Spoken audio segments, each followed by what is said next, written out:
Assalamualaikum warahmatullahi wabarakatuh. Salam dan bahagia. Kami dari kelompok 2 akan mempresentasikan hasil dari diskusi kami terkait mengenai penalaran dalam teori akuntansi. Sebelumnya kami akan memperkenalkan anggota kelompok kami. Yang pertama, Muhammad Rizkan Arjabi, NIM 2017-017-198. Kemudian ada Ajis Nurrahman, NIM-nya 2018-017-198. Kemudian yang terakhir ada Sarti Saula Lutumele 2018-017-199. Penalaran. Penalaran dapat dikatakan bahwa proses berpikir logis dan sistematis untuk membentuk dan mengevaluasi suatu keyakinan terhadap suatu pernyataan atau asersi. Nah, pernyataan dapat berupa teori tentang suatu fenomena atau realitas alam, ekonomi, politik, atau sosial. Penalaran perlu diajukan dan dijabarkan untuk membentuk, mempertahankan, atau mengubah keyakinan bahwa sesuatu, misalnya teori, ataupun pernyataan, ataupun penjelasan adalah benar. Nah, oleh sebab itu, penalaran menentukan secara logis dan objektif apakah suatu pernyataan valid, bisa disebut dengan benar atau salah, sehingga pantas untuk diyakini atau dianut. Struktur penalaran itu tersendiri terdiri atas masukan, proses, dan keluaran. Unsur dalam penalaran. Unsur dalam penalaran ini ada 3. Yang pertama yaitu asersi, kedua keyakinan, dan yang ketiga yaitu argumen. Nah, untuk asersi sendiri yaitu suatu pernyataan yang menegaskan bahwa sesuatu, misalnya teori, adalah benar. Nah, jadi bila seseorang mempunyai kepercayaan confidence bahwa statement keuangan itu bermanfaat bagi investor adalah benar, maka pernyataan statement keuangan itu bermanfaat bagi investor merupakan keyakinannya. Nah, kedua yaitu keyakinan. Keyakinan adalah tingkat kebersediaan untuk menerima bahwa suatu pernyataan atau teori penjelasan mengenai suatu fenomena atau gejala alam atau sosial adalah benar. Nah, kemudian yaitu ada argumen. Untuk argumen itu sendiri adalah suatu serangkaian asersi beserta keterkaitan, artikulasi, dan inferensi atau penyimpulan yang digunakan untuk mendukung suatu keyakinan tersebut. Selanjutnya kita akan masuk ke unsur penalaran yang pertama yaitu asersi. Nah, asersi merupakan penegasan tentang sesuatu hal atau realitas yang dinyatakan dalam bentuk kalimat atau ungkapan.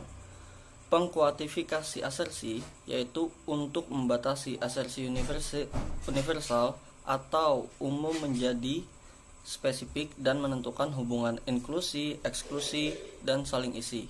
Nah, untuk pengkuantifikasinya sendiri yaitu ada sedikit, banyak, tak semua, beberapa, semua. Contohnya seperti semua pria lebih berat badannya daripada semua wanita. Ini salah satu contoh penyajian asersi dengan diagram. Jadi kita bisa lihat di sini ada BUMN, himpunan semua perusahaan milik negara. Kemudian ada perusahaan pencari laba, himpunan semua perusahaan pencari laba. Kemudian yang ketiga ini ada perusahaan pencari laba dan BUMN, yang mana asersi semua BUMN adalah PPL. Jadi bisa dijelaskan dalam representasi ini semua kelas objek di luar dari lingkungan BUMN ini merepresentasi himpunan perusahaan non BUMN. Demikian juga semua kelas objek di luar lingkaran PPL merepresentasi himpunan non PPL. Dalam hal ini, himpunan yang merepresentasi PPL juga termasuk himpunan yang merepresentasi BUMN.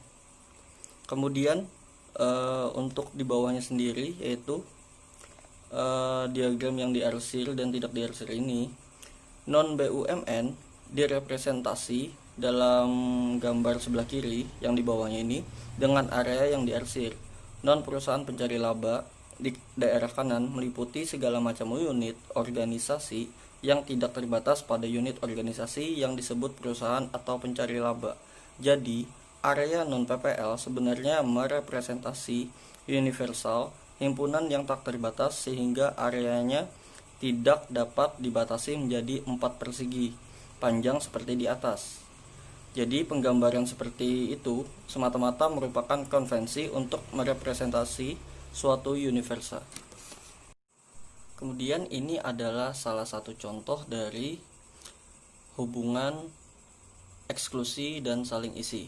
Jadi untuk gambar yang di sebelah kiri merupakan diagram kiri ini merepresentasi asersi eksklusi dan diagram kanan merepresentasi asersi saling isi. Jadi representasi asersi dengan diagram bertujuan untuk menjelaskan asersi verbal yang meragukan maksudnya. Asersi verbal berbunyi beberapa A adalah B, hanya memberitahu bahwa beberapa A adalah B, tetapi tidak menunjukkan hubungan antara himpunan A dan himpunan B secara lengkap. Jadi tidak diketahui apakah himpunan B termasuk di dalam himpunan A atau tidak. Berikut menunjukkan cara merepresentasi asersi verbal beberapa A adalah B atas dasar informasi tentang hubungan himpunan. Bila diketahui bahwa terdapat A yang bukan B dan terdapat B yang bukan A, diagram yang sebelah kiri 1 merupakan representasi yang tepat. Akan tetapi, bila area B yang bukan A tidak mempunyai anggota, representasi dalam diagram 2 lebih tepat. Bila tidak ada informasi tambahan apapun, kedua diagram tersebut dapat merepresentasi asersi beberapa A adalah B. Selanjutnya yaitu asersi untuk evaluasi istilah. Jadi di sini kita akan melihat perbedaan makna dari bersertifikat akuntan publik dan makna akuntan publik bersertifikat. Jadi gambar tersebut menunjukkan bahwa penggunaan istilah bersertifikat akuntan publik alih-alih akuntan publik bersertifikat merupakan suatu kesalahan fatal. Kesalahan tersebut disebabkan oleh tidak dipahaminya makna istilah aslinya, tidak dipahaminya teori himpunan, dan tidak ditaatinya kaidah yang menerangkan dalam bahasa Indonesia. Bahasa Inggris menggunakan kaidah menerangkan diterangkan. Kesalahan paling telak dalam istilah BAP ini adalah penyimpangan kaidah. Kesalahan paling telak dalam istilah BAP adalah penyimpangan kaidah sebagai analogi yang mana pada dasarnya istilah merefleksi suatu asersi. Diagram sebelah kiri mengisyaratkan asersi-asersi antara lain sebagai berikut. Semua akuntan publik adalah bersertifikat, kemudian semua ahli kacamata adalah bersertifikat, yang tidak bersertifikat akuntan publik adalah bersertifikat dukun, ahli pijat, dan ahli kacamata. Nah, jadi untuk di lain pihaknya, diagram sebelah kanan menggambarkan secara tepat makna yang dimaksud oleh istilah aslinya dalam bentuk asersi-asersi berikut. Semua akuntan publik adalah akuntan. Kemudian semua akuntan publik bersertifikat adalah akuntan publik. Kemudian akuntan merupakan suatu himpunan dalam universal profesi. Jadi dari uraian tersebut menunjukkan bahwa makna bersertifikat akuntan publik jelas sangat berbeda dengan makna akuntan publik bersertifikat. Kemudian selanjutnya yaitu jenis dan fungsi asersi. Untuk jenis asersi sendiri ada 3. Yang pertama asumsi.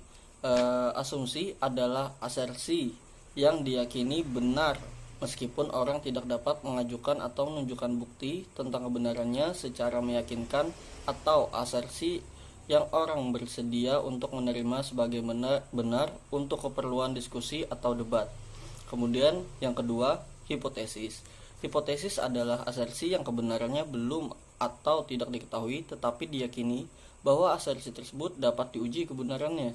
Untuk disebut sebagai hipotesis, suatu asersi juga harus mengandung kemungkinan salah.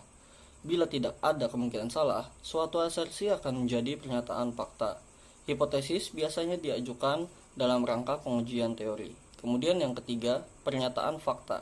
Nah, ini adalah asersi yang bukti tentang kebenarannya diyakini sangat kuat atau bahkan tidak dapat dibantah. Contoh asersi sebagai pernyataan fakta adalah semua orang akan meninggal. Satu hari sama dengan 24 jam, kemudian matahari merupakan pusat orbit tata surya. Oke, selanjutnya yaitu fungsi dari asersi. Fungsi dari asersi sendiri yaitu sebagai pernyataan premis dan konklusi. Nah, kaidah atau prinsipnya, kredibilitas konklusi tidak dapat melebihi kredibilitas terendah premis-premis yang diajukan dalam argumen. Keyakinan yaitu suatu kebersediaan untuk menerima bahwa suatu asersi adalah benar tanpa memperhatikan apakah argumen valid atau tidak, atau apakah asersi tersebut benar atau tidak. Kemudian dalam keyakinan ini ada proprietas keyakinan, yaitu semua penalaran untuk menghasilkan keyakinan terhadap asersi yang menjadi konklusi penalaran. Nah, argumen dianggap berhasil kalau argumen tersebut dapat mengubah keyakinan. Berikut ini dibahas proprietas keyakinan yang perlu disadari dalam berargumen. Yang pertama yaitu ada keadabenaran, yaitu sebagai produk penalaran. Untuk dapat menimbulkan keyakinan suatu asersi harus ada benarnya. Keadabenaran atau biasa disebut dengan plausibilitas suatu asersi bergantung pada apa yang diketahui tentang isi asersi atau pengetahuan yang mendasari dan sumber pada asersi tersebut. Kemudian yang kedua yaitu ada bukan pendapat. Dalam hal bukan pendapat ini, keyakinan adalah sesuatu yang harus dapat ditunjukkan atau dibuktikan secara objektif apakah salah atau benar, dan sesuatu yang diharapkan menghasilkan kesepakatan oleh setiap orang yang mengevaluasinya atas dasar fakta objektif. Pendapat atau opini adalah asersi yang tidak dapat ditentukan benar atau salah karena berkaitan dengan kesukaan atau selera. Kemudian yang ketiga ada bertingkat. Keyakinan yang didapat dari suatu asersi tidak bersifat mutlak, tetapi bergradasi mulai dari sangat meragukan sampai sangat meyakinkan. Kemudian yang keempat yaitu berbias. Nah, di bagian berbias ini, selain kekuatan bukti objektif yang ada, keyakinan dipengaruhi oleh preferensi, keinginan, dan kepentingan pribadi yang karena sesuatu hal perlu dipertahankan. Kemudian yang kelima ada bermuatan nilai. Bermuatan nilai, orang melekatkan nilai terhadap suatu keyakinan. Jadi, nilai keyakinan adalah tingkat penting tidaknya suatu keyakinan perlu dipegang atau dipertahankan seseorang. Kemudian